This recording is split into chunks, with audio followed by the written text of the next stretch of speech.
Welcome to CSGuitars, the science of loud. It should come as absolutely no surprise that I, a 30-something-year-old metalhead, has a little soft spot for 90s death metal and the grinding, disgusting sound of the HM-2 which defined those guitar tones.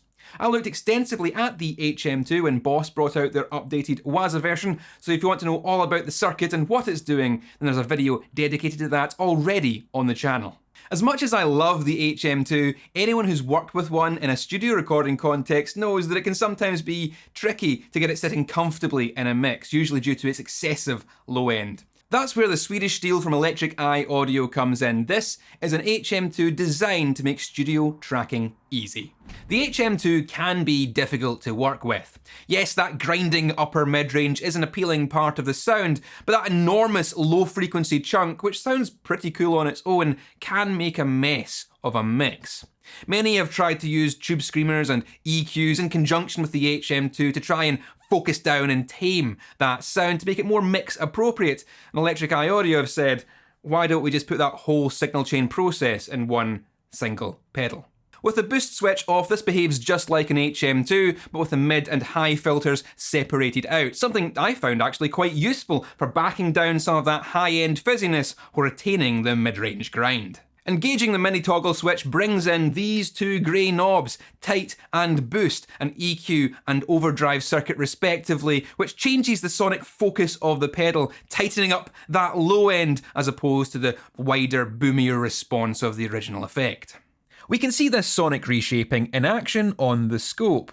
With the EQ controls up nice and high and the tight boost circuit off, we see the classic HM-2 suspension bridge curve, proving that the Swedish Steel is hitting all the correct frequencies.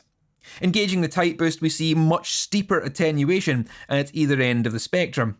Guitars aren't generating notes above 10 kHz or below 60 Hz, so that's just useless noise anyway, and cutting it out within the pedal saves us a lot of cleanup in post.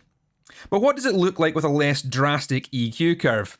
I've set the EQ controls back to noon to get a nice flat response, and kicking in the tight boost again provides that steeper attenuation at either end, but now we can also see the slight mid-hump the overdrive is adding around the 1 kHz region.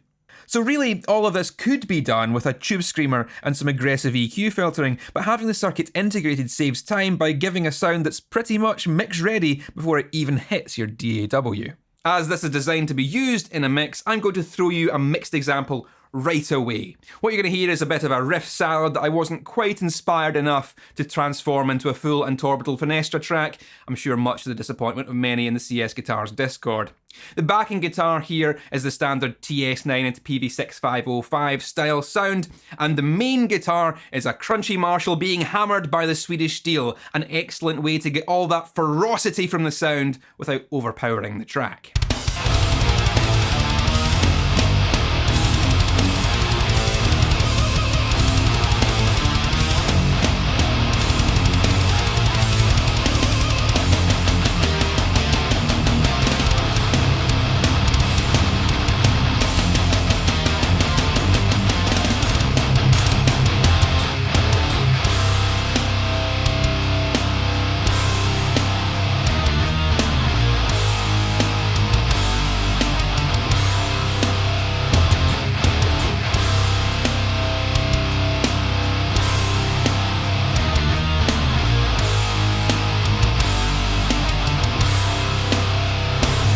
Sounds pretty good, right? Well, I thought so at least. Do you want to see something that's not so good though? Here's a POV of me turning the pedal on. Right, let's turn this new pedal on. So it's blinding to look at, far too bright, and also far too blue. Your colour scheme is black and orange, guys. This should be an orange LED with a bigger resistor in there. Okay, check this one out. Check this one out. It's on the ceiling. I can do shadow puppets on the ceiling with this. Come on now. Right, so let's get some isolated tracks and then we'll do Slaughter of the Soul. That's right, you're gonna have to stick around if you want to hear At the Gates. Don't you be leaving this video just yet.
Now I will say about Slaughter that I recorded this for the Donner death metal video I did some time ago, and it's a responsible attitude to reuse and recycle. So I've reamped the guitars through the Swedish Steel to get all the sounds, but in doing so I decided I should probably re-record the bass because it wasn't recorded very well, and to do that I need to restring the 5-string. So what you're about to see is some old footage intercut with me setting up the bass because I don't remember how to play Slaughter of the Soul after all this time.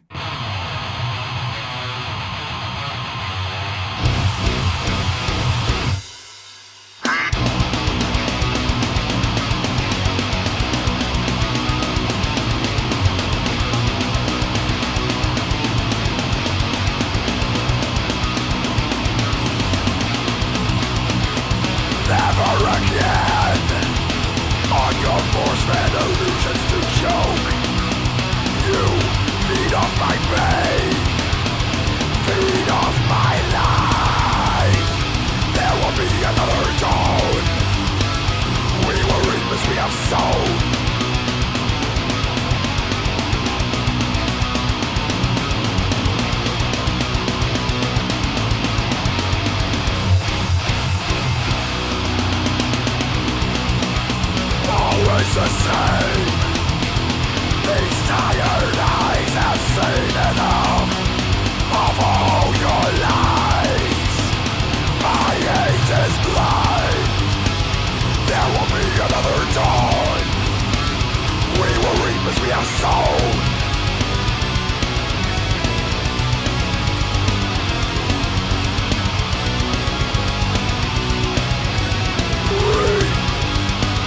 As we have sown.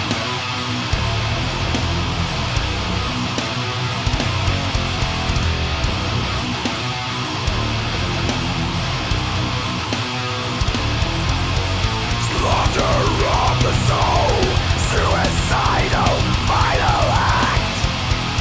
Children born of sin, tear your soul apart. That's the Swedish Steel from Electric Eye Audio, an HM-2 style pedal with its own little twist, making it even more usable than the original. That's what we like to see from clones and copies, not just sticking as many knobs as you can on the thing, but a well thought out feature set that makes it quicker and more convenient when recording death metal in the studio. You can find out all about this with the links in the description, and don't forget to click all the buttons you're supposed to make this video viable to the ever-changing whims of the YouTube algorithm. That's all for now. Keep it loud and stay safe.